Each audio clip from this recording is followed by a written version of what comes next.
আজকে আমরা ওই তৃতীয় অধ্যায় যেটা শুরু করেছিলাম, কিছুদিন আগে একটা ভিডিও দিয়েছিলাম, তার পরের পার্টটা করাবো। প্রথমেই চলে আসি। টোটাল আমাদের 8টা পার্টের মধ্যে 4টে পার্ট হয়ে গেছিলো, আর বাকি 4টে পার্ট আজকে করিয়ে দেবো। প্রথম পার্টটা আছে পৃষ্ঠটান আর তার প্রভাব, মানে পৃষ্ঠটান কী কী বিষয়ের উপর নির্ভর করে সেটা। পৃষ্ঠটান কী আগে সেটা দেখি। নাম থেকে বোঝা যাচ্ছে পৃষ্ঠের ওপর টান। কার পৃষ্ঠের ওপরে? তরলের পৃষ্ঠের ওপর টান। বা সেটা কেন হয় আগে দেখি। যে এরকম একটা পাত্রের মধ্যে কিছু পরিমাণ তরল আছে, এবার লক্ষ্য করে দেখো এই তরলের মধ্যে অসংখ্য তরলের অণু আছে। এবার তরলের ভেতরে যদি কোনো একটা অণু নিই, সেই অণুর চারপাশে এরকম অজস্র অণু আছে। এবার কাছাকাছি অবস্থিত দুটো অণুর মধ্যে আন্তরাণবিক আকর্ষণ বল কাজ করে, অর্থাৎ এই অণুটাকে এরকমভাবে আকর্ষণ করবে, এই আকর্ষণ করবে, এই আকর্ষণ করবে, এই আকর্ষণ করবে, এইভাবে ওই অণুটাকে মাঝখানে এই অণুটাকে চারপাশের যে অণুগুলো আছে তারা আকর্ষণ করবে।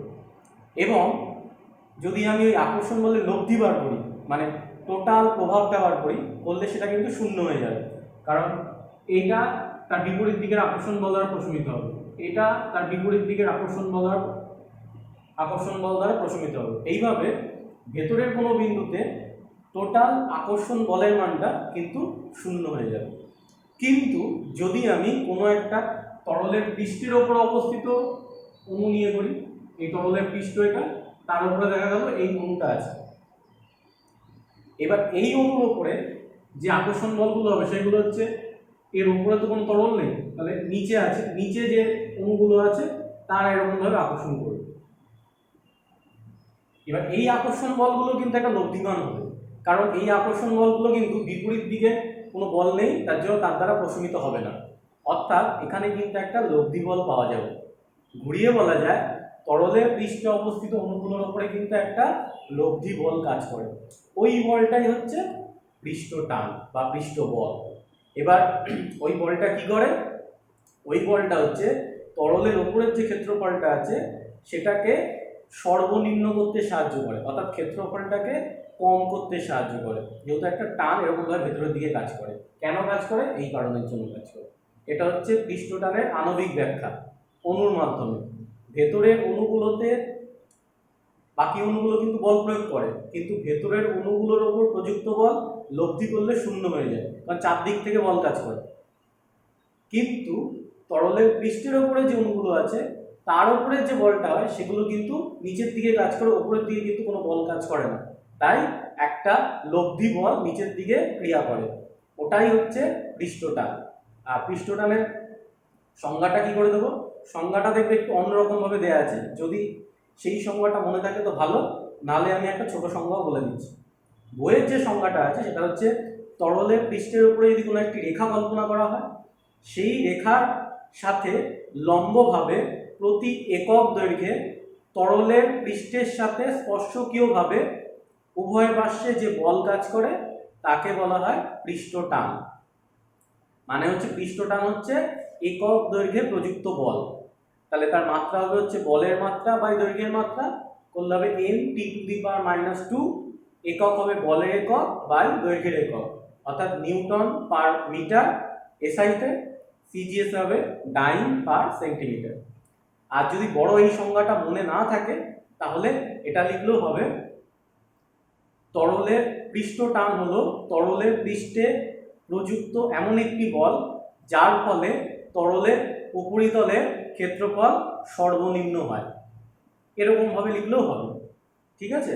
আর নয়তো বইয়ের যে সংজ্ঞাটা আছে সেই সংজ্ঞাটা লিখলেও চলবে।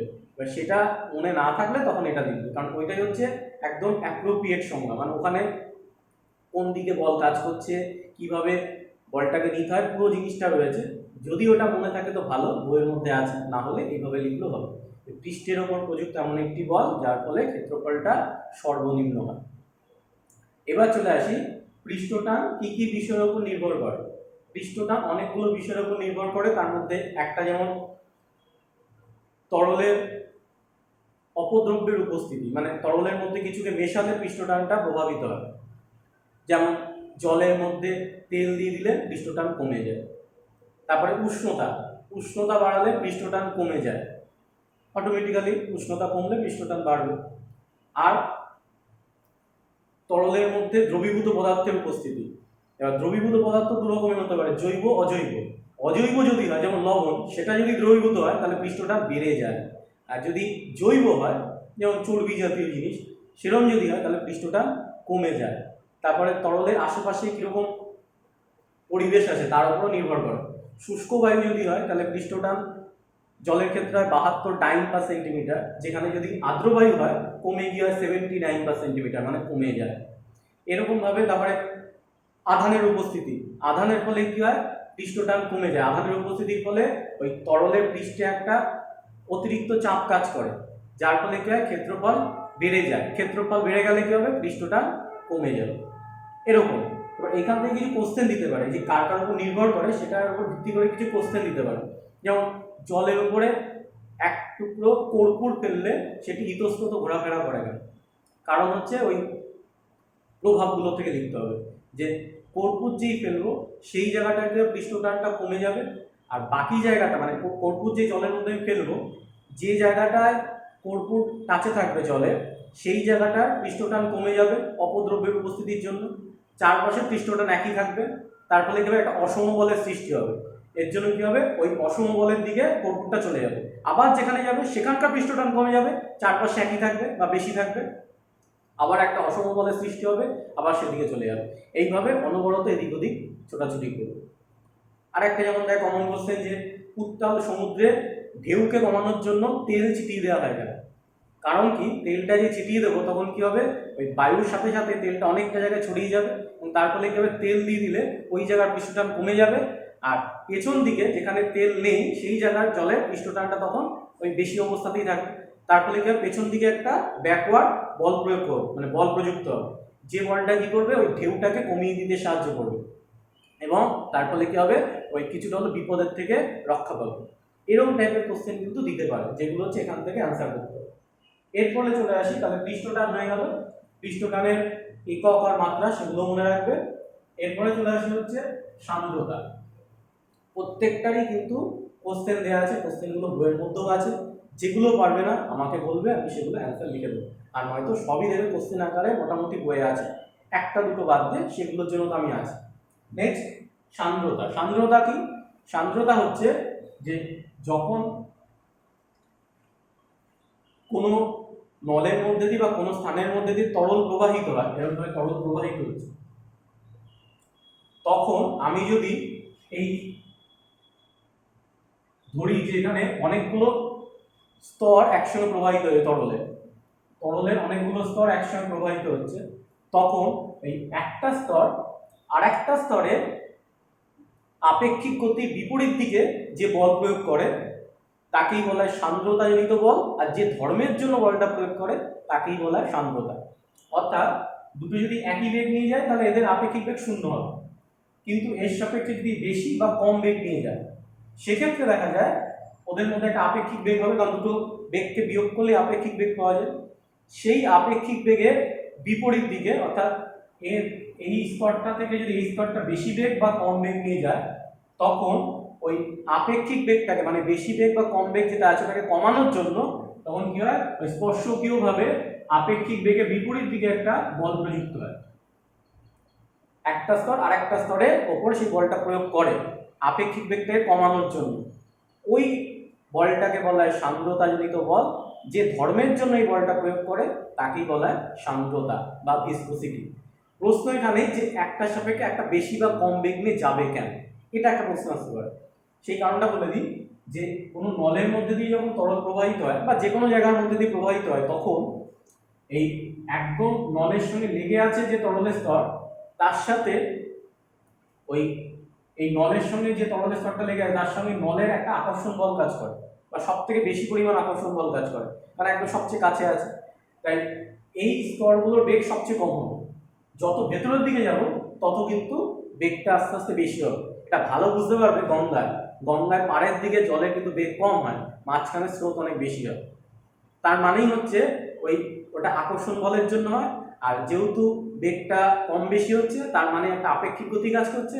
আপেক্ষিক গতি কাজ করছে মানেই একটা স্তর আরেকটা স্তরে বিপরীত দিকে একটা বল প্রয়োগ করবে, সেটাই হবে সান্দ্রতাজনিত বল। যে ধর্মের জন্য প্রয়োগ করে সেটাকেই বলা হয় সান্দ্রতা। এবারে সান্দ্রতা থেকে কি কি কোশ্চেন আসতে পারে?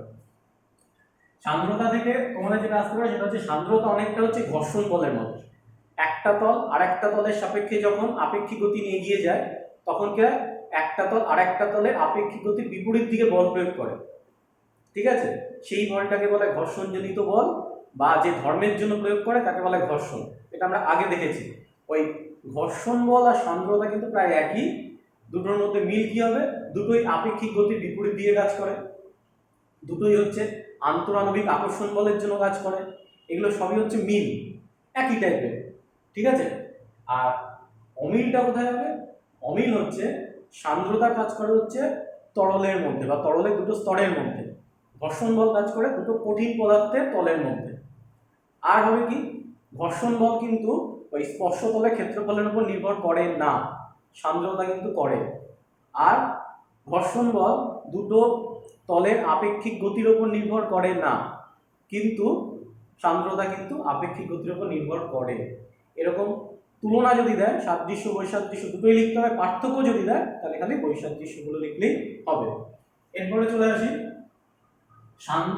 শান্ত আর অশান্ত প্রবাহ। এটা কি, যখন কোনো নলের মধ্যে যদি তরল প্রবাহিত হয়, তখন যদি দেখা যায় যে যে কোনো বিন্দুতে তরলের বেগের মান আর অভিমুখ সর্বদা অপরিবর্তিত আছে, একই বেগ নিয়ে যাচ্ছে একই দিকে, তখন তাকে বলে শান্ত প্রবাহ বা ধারারেখ প্রবাহ, ঠিক আছে? আর যদি আরেকটা নাম হচ্ছে স্তরিত প্রবাহ, মানে একদম ধীর স্থিরভাবে এরমভাবে যাচ্ছে, তাকে বলে শান্ত প্রবাহ বা ধারারেখ প্রবাহ বা স্তরিত প্রবাহ। কিন্তু যদি দেখা যায় যে নলের মধ্যে দিয়ে তরলটা এলোমেলোভাবে পরিবর্তিত, মানে এলোমেলোভাবে প্রবাহিত হচ্ছে, অর্থাৎ সময়ের সাপেক্ষে যে কোনো বিন্দুতে বেগের মান আর অভিমুখ তরলের অনবরত পরিবর্তিত হচ্ছে, তখন তাকে বলা হচ্ছে অশান্ত প্রবাহ বা ক্ষুব্ধ প্রবাহ, ঠিক আছে? অশান্ত বা ক্ষুব্ধ প্রবাহ। এইবার প্রশ্ন হচ্ছে যে ওই এটা হয় কেন, এটা কেন হয় সেটা ভালো বোঝা যাবে। একটা উদাহরণ দিচ্ছি, স্কুলের ক্ষেত্রেই দিচ্ছি। স্কুলে ভাবো তোমাদের সবাইকে নিয়ে রাস্তায় একটা র্যালি করে বেরোনো হবে। এবার লক্ষ্য করে দেখবে যে স্কুলের ভেতরে যখন র্যালিটা থাকে তখন কিন্তু ছেলেমেয়েরা পরস্পরের থেকে একটা নির্দিষ্ট দূরত্ব মেনটেন করে সমানভাবে যায়। যেই স্কুল থেকে বেরিয়ে যায় তখন দেখবে রাস্তার মধ্যে এলোমেলো হয়ে যায়, কেউ এদিকে চলে যায়, কেউ ওদিকে চলে যায়, মাঝখানে দূরত্ব বেড়ে যায়, একজন একজনকে ধাক্কা মারে, এইসব হয়। স্কুলের মধ্যে যেটা ছিল সেটা হচ্ছে শান্ত প্রবাহ, স্কুলের বাইরে গিয়ে যেটা হলো সেটা হচ্ছে অশান্ত প্রবাহ। এবার কেন হলো? কারণ হচ্ছে কেউ হয়তো বলবে স্যার ওই স্কুলের মধ্যে স্যাররা দেখতে পাচ্ছে বা স্যার বা ম্যামরা দেখতে পাচ্ছেন, বাইরে গিয়ে দেখতে পাচ্ছে না তার জন্য। কিন্তু ওই দেখতে না পাওয়ার জন্য যেটা হচ্ছে, স্কুলের মধ্যে থাকাকালীন যেটা হয় সেটা প্রত্যেকের গতিবেগটা কম থাকে, মানে এক একজনা খুব আস্তে আস্তে যায়, এবং তার ফলে কি হয়, প্রত্যেকের মধ্যে দূরত্ব ঠিকঠাক থাকে, আর স্যার ম্যাডামদের তো ভয় আছে। বাইরে গেলে কি হয়, যেটা হচ্ছে গতিবেগটা চেঞ্জ হয়ে যায়, মানে গতিবেগটা বেড়ে যাবে, অনেকটা জায়গা হয়ে যায়। ওই গতিবেগটা বেড়ে যাওয়ার জন্য কিন্তু তখন কি এলোমেলো হয়ে যায়। আর ওটা তো আছে, স্যার ম্যাডামদের থেকে একটুখানি অনেকটা চোখটা এড়িয়ে যাওয়া যায়, কারণ অত দূর অব্দি তো চোখ যাবে না, ঠিক আছে? কিন্তু মেন যে ব্যাপারটা হয় সেটা হচ্ছে বেগটার জন্য। বেগটা বেড়ে গেলেই কিন্তু ওই শান্ত প্রবাহ যেটা ছিল, আমরা আস্তে আস্তে যাচ্ছিলাম, সেটাই তখন অশান্ত হয়ে যায়। তরলের ক্ষেত্রেও কিন্তু তাই হয়, যে একটা নির্দিষ্ট বেগকে অতিক্রম করলেই শান্ত প্রবাহটা অশান্ত প্রবাহ হয়ে যায়। ওই নির্দিষ্ট বেগটাকে বলা হয় সন্ধিবেগ বা ক্রিটিক্যাল ভেলোসিটি, ঠিক আছে? তাহলে শান্ত প্রবাহ হচ্ছে নির্দিষ্ট কোনো বিন্দুতে বেগের মান আর অভিমুখ সর্বদা অপরিবর্তিত থাকবে। অশান্ত প্রবাহ হচ্ছে ওই বেগের মান আর অভিমুখটা অনবরত সময়ের সাপেক্ষে পরিবর্তিত হবে। কেন হয়? একটা নির্দিষ্ট বেগকে অতিক্রম করলেই হয়, ওই বেগটাকে বলা হয় সন্ধিবেগ। এরপরে যেটা আছে সেটা হচ্ছে ওই ধারা রেখা কাকে বলে। ওই ধারারেখ প্রবাহের ক্ষেত্রে তরলের অণুগুলো বা কণাগুলো যে পথ বরাবর যায় তাকে বলা হয় ধারারেখা। ধারারেখ বা শান্ত প্রবাহের ক্ষেত্রে তরলের অণু বা কণাগুলো যে রেখা বরাবর প্রবাহিত হয়, এই রেখাগুলোকে বলা হয় ধারারেখা। এই ধারারেখার থেকে একটা ইম্পর্টেন্ট কোশ্চেন আসতে পারে দুটি ধারারেখা কখনোই পরস্পরকে ছেদ করবে না। এরকম ছেদ করবে না কেন? কারণ ধারারেখ প্রবাহের ক্ষেত্রে ধারারেখার উপর অবস্থিত কোনো বিন্দুতে অঙ্কিত স্পর্শ ওই ধারারেখা প্রবাহের অভিমুখকে নির্দেশ করে। এবার যদি দুটো ধারারেখা পরস্পরকে ছেদ করে তাহলে কি হবে? ছেদ বিন্দুতে দুটো বক্ররেখা আছে, দুটো বক্ররেখার উপরে দুটো স্পর্শক হবে, তার মানে একই বিন্দুতে দুটো বেগের অভিমুখ হবে। কিন্তু আমরা সংজ্ঞাতেই পড়েছি ধারারেখ প্রবাহের ক্ষেত্রে কোনো নির্দিষ্ট বিন্দুতে বেগের মান আর অভিমুখ সর্বদা অপরিবর্তিত থাকে, মানে একটাই অভিমুখ হবে, দুটো হতে পারে না। তার মানে পরস্পরকে কখনোই ছেদ করতে পারে না।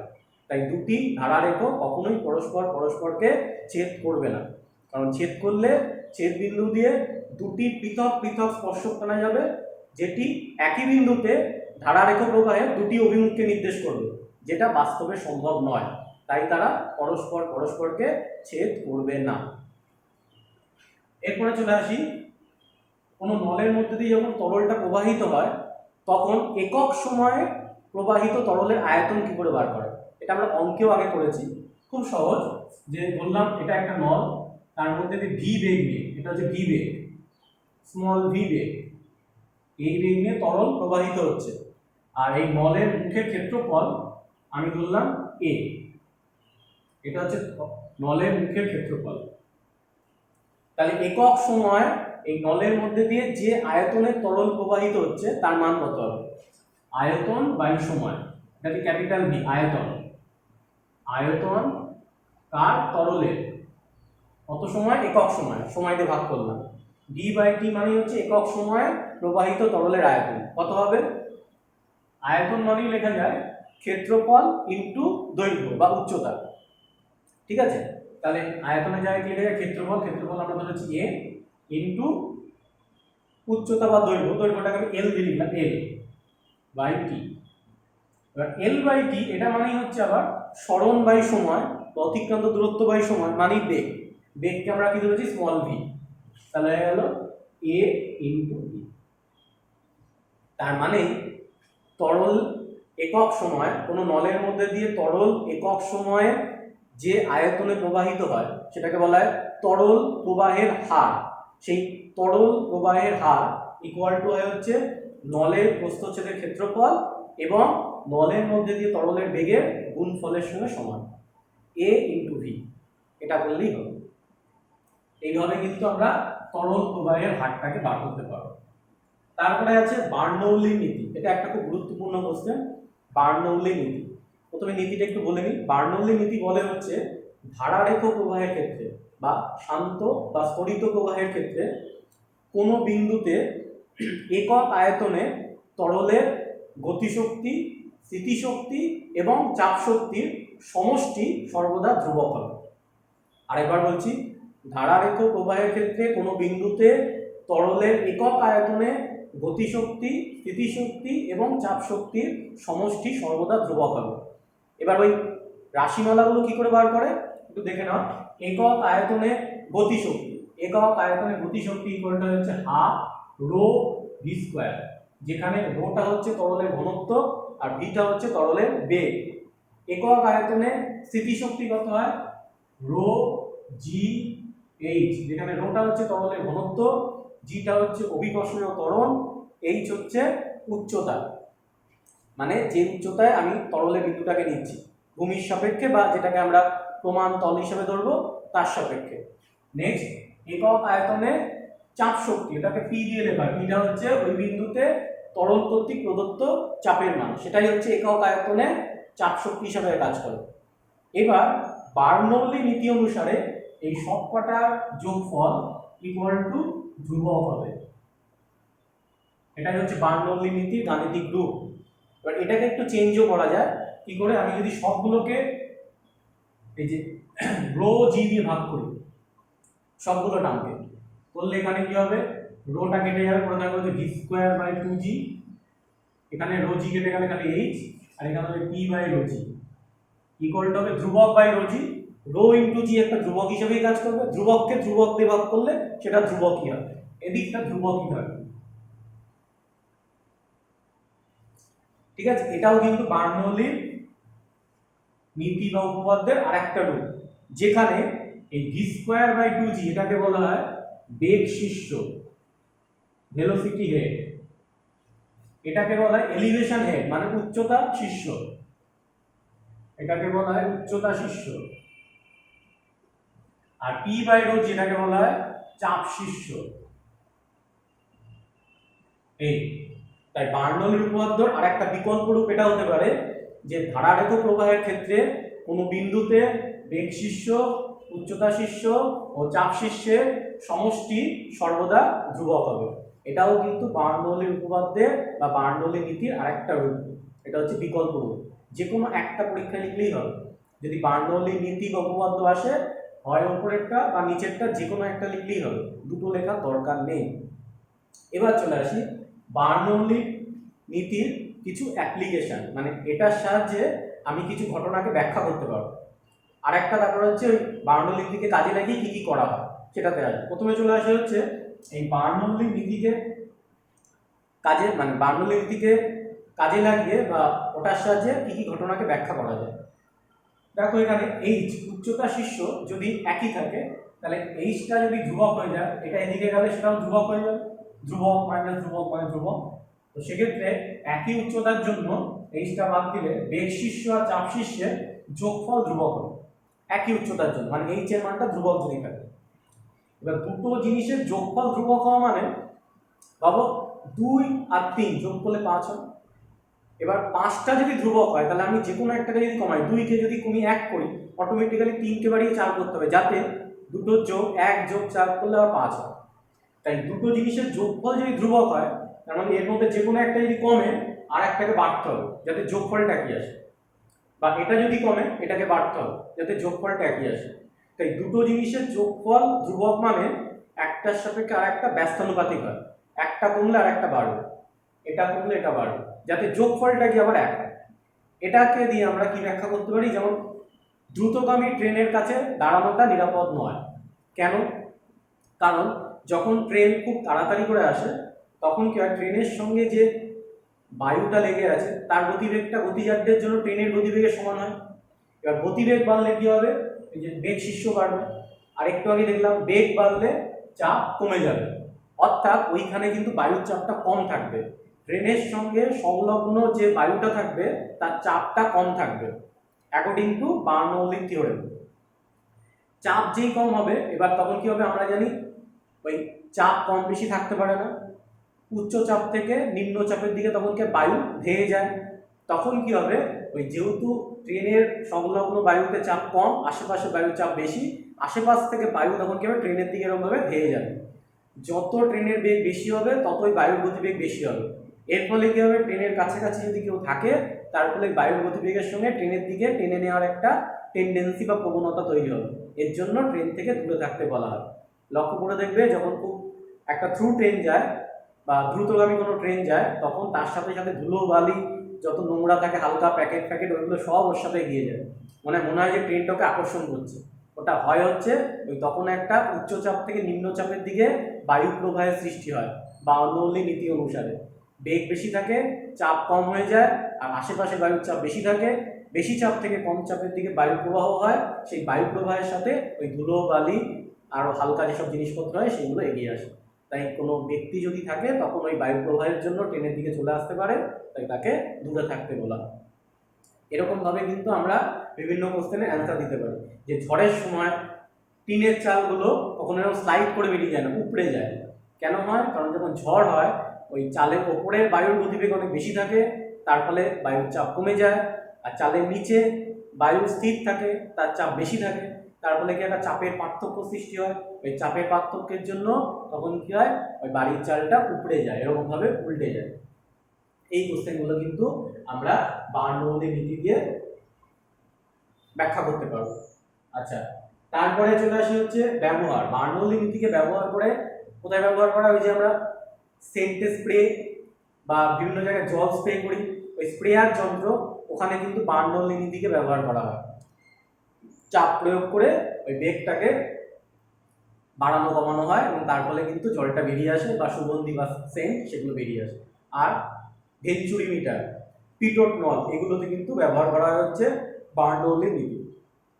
ঠিক আছে, ভেঞ্চুরি মিটার বা পিটট নল এগুলোতে কি করা হয়, এবং পিটট নল সেটা হচ্ছে তরলের কোনো বিন্দুতে, তরলের ভেতরে কোনো বিন্দুতে তরলের বেগ নির্ণয় করার জন্য পিটট নলকে ব্যবহার করা হয়, বা তরলের ভেতরে কোনো জায়গাতে তরল প্রবাহের হার এটাকে নির্ণয় করার জন্য ভেঞ্চুরি মিটারকে ব্যবহার করা হয়। এগুলোতে কিন্তু ওই বার্নৌলির নীতিকেই ব্যবহার করা হয়। যদি ব্যবহার বলে তাহলে এগুলো লিখবে, আর যদি ওই কোশ্চেনগুলো ব্যাখ্যা করতে বলে তখন যেভাবে ব্যাখ্যা করলাম সেইভাবে ব্যাখ্যা করবে। একটা টপিক এখানে বাদ চলে গেছিল, এর আগেই ছিল, সেটা হচ্ছে প্রান্তীয় বেগ। এটাও কিন্তু গুরুত্বপূর্ণ, একটা একটু বলে দিই প্রান্তীয় বেগটা কি। তাহলে এটা হয়ে গেল বার্নৌলির থিওরেম বা উপপাদ্য। প্রান্তীয় বেগটা কি, কোনো একটা সান্দ্র তরলের মধ্যে দিয়ে যদি কোনো ক্ষুদ্র গোলাকার ভারী বস্তুকে ফেলা হয় এরকম ভাবে, তাহলে কি হয়, ওই বস্তুর সঙ্গে সংলগ্ন যে তরল আছে, সেটা গতিজাড্যের জন্য একটা গতিবেগ পাবে, আশেপাশের তরলগুলো কিন্তু স্থির অবস্থাতেই থাকবে। তার মানেই তখন তরলের দুটো স্তরের মধ্যে একটা আপেক্ষিক গতি তৈরি হবে। আপেক্ষিক গতি তৈরি হওয়া মানেই তার বিপরীত দিকে তখন একটা সান্দ্রতাজনিত বল কাজ করবে।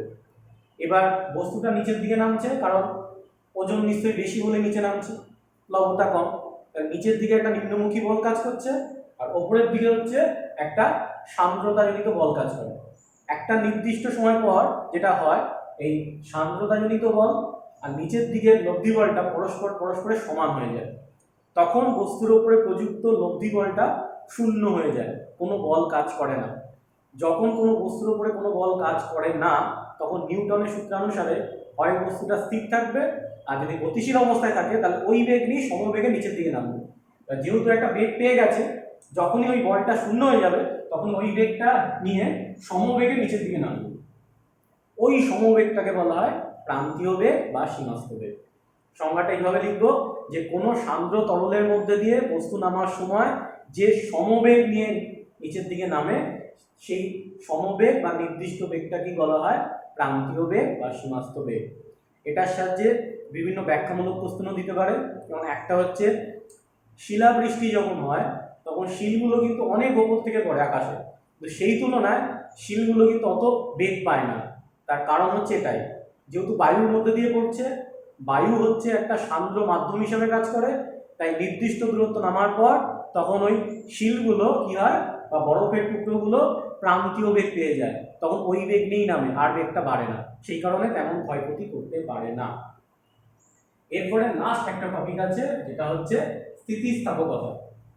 স্থিতিস্থাপকতা কাকে বলে লক্ষ্য করে দেখবে যে গার্ডার টানলে তারপর যে ছেড়ে দিলাম আবার আগের অবস্থায় চলে আসে। তো কোনো বস্তুকে বল প্রয়োগ করে তার আকার বা আকৃতির যদি পরিবর্তন করা হয়, তাহলে বস্তুটা যে ধর্মের জন্য সেটাকে বাধা দেয়, এবং বল সরিয়ে নেওয়ার পর যে ধর্মের জন্য আবার আগের অবস্থানে চলে আসে, তাকেই বলা হয় স্থিতিস্থাপকতা ধর্ম। এটাও কিন্তু এক ধরনের ধর্ম। বস্তুর উপর বল প্রযুক্ত করার পর বস্তু যে ধর্মের জন্য সেই বলের বা সেই বাহ্যিক বলকে বাধা দেয়, এবং বাহ্যিক বলটা সরিয়ে নেওয়ার পর আবার যে ধর্মের জন্য আগের অবস্থানে চলে আসতে পারে, তাকে বলা হয় স্থিতিস্থাপকতা, ইলাস্টিসিটি।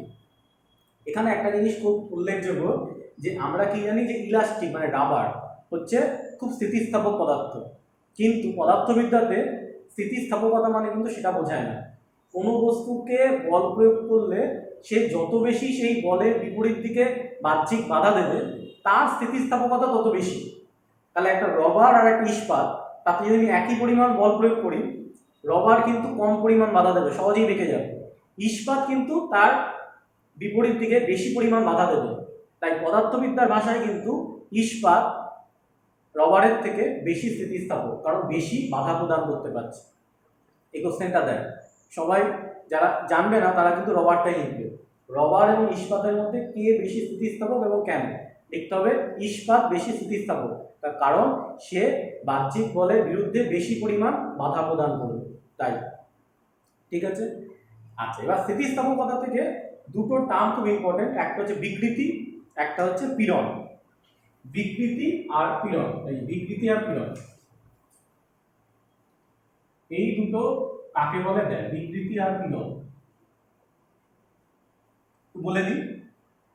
বিকৃতি হচ্ছে বাহ্যিক বল প্রয়োগ করলে কোনো বস্তুর আকার বা আয়তনের বা দুটোরই যে পরিবর্তন হয় তাকে যে রাশিমালার সাহায্যে প্রকাশ করা হয় তাকে বলা হয় বিকৃতি, বা তাকে বোঝানোর জন্য যে টার্মটাকে ব্যবহার করা হয়, রাশিটাকে ব্যবহার করা হয়, তাকে বলা হয় বিকৃতি, স্ট্রেন। কি বললাম? বাহ্যিক বল প্রয়োগের জন্য কোনো বস্তুর আকার বা আয়তন বা উভয়েরই যে পরিবর্তন হয় তাকে বোঝানোর জন্য যে রাশিকে ব্যবহার করা হয় তাকে বলা হয় বিকৃতি। বিকৃতিকে কিভাবে প্রকাশ করা হয়? ধরলাম কোনো একটা তার, তাকে বল প্রয়োগ করার পর তার স্মল এল পরিমাণ দৈর্ঘ্য বাড়লো। আগে যদি তার দৈর্ঘ্য থাকে ক্যাপিটাল এল আর স্মল এল যদি দৈর্ঘ্য বাড়ে তাহলে বিকৃতি ইকুয়াল হবে স্মল এল বাই ক্যাপিটাল। অর্থাৎ যে পরিমাণ দৈর্ঘ্যের পরিবর্তন হলো ভাগ আগে যে পরিমাণ দৈর্ঘ্য ছিল। দুটোই যেহেতু একই জাতীয় রাশি তাই এর কোনো মাত্রা বা একক হয় না। বিকৃতি হলো এক ধরনের মাত্রাহীন এককহীন রাশি, সমজাতীয় রাশির অনুপাত। যে পরিমাণ আকার বা আয়তনের পরিবর্তন হবে সেটা উপরে হবে, নিচে হচ্ছে প্রাথমিক আকার বা আয়তন। এটাই হচ্ছে বিকৃতিকে বোঝানোর জন্য উপায় বা রাশিমালা। এরপরে চলে আসে পীড়ন। পীড়ন কাকে বলে? পীড়ন হচ্ছে ওই যে বললাম স্থিতিস্থাপকতা ধর্মের জন্য বস্তুটা আবার আগের অবস্থানে চলে আসে। এবার আগের অবস্থানে কেন আসে? বললাম এটা একটা বস্তু, এটা একটা বস্তু, তার এই জায়গাটা আটকানো আছে মাটির সাথে, এইদিকে একটা বল প্রয়োগ করছি, তাহলে কেন জিনিসটা বেঁকে যাবে? এরকম ছিল, এরকম বেঁকে যাবে, এর পরিমাণ বল প্রয়োগ করলাম। এবার যেই বলটাকে সরিয়ে নেব তখন কি হবে? স্থিতিস্থাপকতা ধর্মের জন্য আবার আগের অবস্থানে চলে আসবে। কিন্তু কেন? কারণ নিউটনের তৃতীয় সূত্রানুসারে আমরা জানি যখনই কোনো বল প্রযুক্ত করা হয় তখনই সেই বলের বিপরীত দিকে সমান একটা প্রতিক্রিয়া বল উৎপন্ন হয়। অর্থাৎ যেই আমি বস্তুর উপরে এফ পরিমাণ বল প্রয়োগ করব বিপরীত দিকে একটা এফ পরিমাণ প্রতিক্রিয়া বলও কিন্তু উৎপন্ন হবে। ওই প্রতিক্রিয়া বলের জন্য যখনই আমি এফ বলটাকে সরিয়ে নেব, এটাকে আর করবো না প্রয়োগ, তখন ওই প্রতিক্রিয়া বলের জন্য কিন্তু বস্তুটা আবার আগের অবস্থানে চলে আসবে। ওই একক ক্ষেত্রফলে যে পরিমাণ প্রতিক্রিয়া বল উৎপন্ন হয় বা উদ্ভব হয় তাকেই বলা হয় পীড়ন। বাহ্যিক বল প্রয়োগ করার জন্য কোনো বস্তুর ভেতরে একক ক্ষেত্রফলে যে পরিমাণ প্রতিক্রিয়া বল উৎপন্ন হয় তাকেই বলা হয় পীড়ন। তাহলে পীড়ন ইকুয়াল টু কি হবে? উৎপন্ন প্রতিক্রিয়া বল বাই ক্ষেত্রফল, মানে বল বাই ক্ষেত্রফল, অর্থাৎ চাপের সমতুল্য। তাহলে মাত্রাটা চাপের মাত্রার সঙ্গে সমান হবে, এককটাও চাপের এককের সঙ্গে সমান হবে।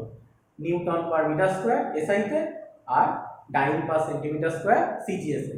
মাত্রা হবে হচ্ছে M L to the power -1 T to the power -2। এটা হচ্ছে পীড়ন। এবারে বিকৃতি আর পীড়নের মধ্যে একটা কোশ্চেন দেয়, বিকৃতি আর পীড়নের মধ্যে কে বেশি মৌলিক এবং কেন? মৌলিক মানে কোনটা আগে হয় বা কোনটা কারণ, আর কোনটা ফল মানে হচ্ছে সেটা পরে হয়। মৌলিক মানে হচ্ছে কে আগে হয় বা কে কারণ। তাহলে এখানে পীড়ন আর বিকৃতির মধ্যে কে কারণ কে ফল? লক্ষ্য করে দেখো, আমি বল প্রযুক্ত করছি, আমি বল প্রয়োগ করছি, তার ফলে কিন্তু মনে হচ্ছে বিকৃতি হচ্ছে, কিন্তু অ্যাকচুয়ালি দেখো বলটা কিন্তু প্রযুক্ত বলটা কিন্তু পীড়ন নয়। প্রযুক্ত বলের জন্য যে প্রতিক্রিয়া বলটা হচ্ছে সেই প্রতিক্রিয়া বলের সাহায্যে পীড়নটাকে নির্ণয় করা হয়। অর্থাৎ প্রথমে আমি বিকৃতি করছি, বিকৃতির ফলে যে প্রতিক্রিয়া বলটা উৎপন্ন হচ্ছে ওই একক ক্ষেত্রফলে উৎপন্ন প্রতিক্রিয়া বলটা হচ্ছে পীড়ন। তখন আগে হয় বিকৃতি, তার ফল হিসাবে হয় হচ্ছে পীড়ন। তাহলে বিকৃতি আর পীড়নের মধ্যে কিন্তু বিকৃতি বেশি মৌলিক, এটা মনে রাখবে। কারণ বিকৃতি হলো কারণ আর তার ফল হলো ওই প্রতিক্রিয়া বলটা বা একক ক্ষেত্রফলে উৎপন্ন প্রতিক্রিয়া বলটা মানেই পীড়ন। বিকৃতি হলো কারণ আর তার ফল হলো পীড়ন। তাহলে বিকৃতি বেশি মৌলিক। এই কোশ্চেনটা দেয়। আর একটা যেটা লাগবে সেটা হচ্ছে হুকের সূত্র। বিজ্ঞানী হুকের সূত্র। হুকের সূত্র বলে হচ্ছে স্থিতিস্থাপক সীমার মধ্যে, আচ্ছা স্থিতিস্থাপক সীমা কাকে বলে? ওই যে সীমার মধ্যে বা যতদূর অবধি বল প্রয়োগ করলে কোনো বস্তু তার স্থিতিস্থাপকতা ধর্মকে দেখাতে পারে, তার মানে বল সরিয়ে নিলে আবার আগের অবস্থানে চলে আসতে পারে, ওই অতদূর বলের সীমাটাকে বলে স্থিতিস্থাপক সীমা। কারণ খুব বেশি পরিমাণ বল প্রয়োগ করলে আস্তে আস্তে কি হয়, তখন আর আগের অবস্থায় চলে আসতে পারে না, ওই একটা স্থায়ী বিকৃতি থেকে যায়, যে কারণে রবারকে বারবার ব্যবহার করলে কি হয়, আস্তে আস্তে বড় হয়ে যায়। ওই যতক্ষণ অবধি আগের অবস্থানে ফিরে আসতে পারবে সেই সীমাটাকে বলা হয়, মানে অতটা প্রযুক্ত বলের সীমাটাকে বলা হয় হচ্ছে স্থিতিস্থাপক সীমা, যেটা অবধি বল প্রয়োগ করলে বলটা সরিয়ে নিলে আবার বস্তুটা আগের অবস্থানে চলে আসতে পারে। হুকের সূত্র বলে ওই স্থিতিস্থাপক সীমার মধ্যে পীড়ন আর বিকৃতি পরস্পরের সমানুপাতিক হয়, অর্থাৎ পীড়ন বিকৃতির সমানুপাতিক হবে। পীড়ন সমানুপাতিক হবে হচ্ছে বিকৃতি।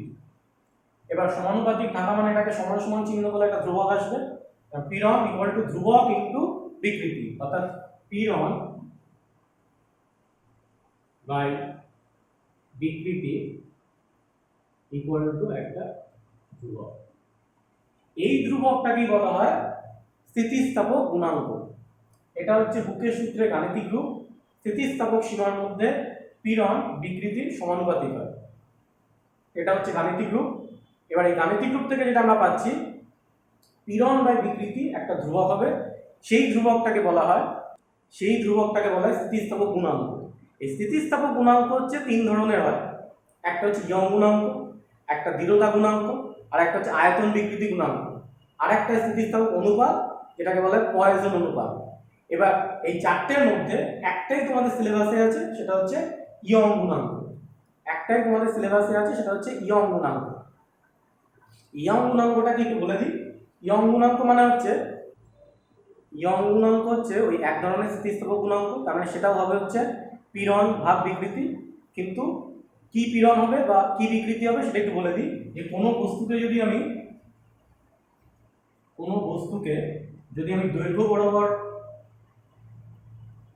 কোনো বস্তুর উপর যদি দৈর্ঘ্য বরাবর বল প্রয়োগ করি, তখন বস্তুটা তাহলে দৈর্ঘ্য বরাবরই এরকম বাড়বে। ধরলাম স্মল এর পরিমাণ দৈর্ঘ্য বাড়লো, আর এটা ছিল ক্যাপিটাল এর দৈর্ঘ্য। এক্ষেত্রে যে বিকৃতি হয় তাকে বলা হয় লংগিটিউডিনাল স্ট্রেন বা অনুদৈর্ঘ্য বিকৃতি। দৈর্ঘ্য বরাবর যে বিকৃতি হবে সেটা তাহলে কি হবে, যে পরিমাণ দৈর্ঘ্য বাড়লো বা আগে যে পরিমাণ দৈর্ঘ্য ছিল, এটাকে বলা হয় অনুদৈর্ঘ্য বিকৃতি। আর এর ফলে যে পীড়ন উৎপন্ন হয়, অর্থাৎ এর পরিমাণ বল এদিকে প্রযুক্ত হচ্ছে, তার প্রতিক্রিয়া বলটা এদিকে হবে। এই ক্ষেত্রফলটা যদি এ হয়, প্রস্থচ্ছেদের ক্ষেত্রফল যদি এ হয়, মুখের ক্ষেত্রফলটা, তাহলে একক ক্ষেত্রফলে যে পরিমাণ প্রতিক্রিয়া বল উৎপন্ন হবে এফ বাই এ, এটা হচ্ছে পীড়ন, এবং এটাকে বলে অনুদৈর্ঘ্য পীড়ন, লংগিটিউডিনাল স্ট্রেস। এবার এই অনুদৈর্ঘ্য পীড়ন আর অনুদৈর্ঘ্য বিকৃতি এই অনুপাতকে বলা হয় হচ্ছে ইয়ং গুণাঙ্ক। তাহলে ইয়ং গুণাঙ্ক, এটাকে ওয়াই দিয়ে লেখা হয়, ইকুয়াল টু হচ্ছে অনুদৈর্ঘ্য পীড়ন বাই অনুদৈর্ঘ্য বিকৃতি, বলতে হবে F capital L by F small L. এটাই গাণিতিক রূপ। আর সংজ্ঞাটা এইভাবে লিখতে হবে, স্থিতিস্থাপক সীমার মধ্যে অনুদৈর্ঘ্য পীড়ন ও অনুদৈর্ঘ্য বিকৃতির অনুপাতকে বলা হয় ইয়ং গুণাঙ্ক।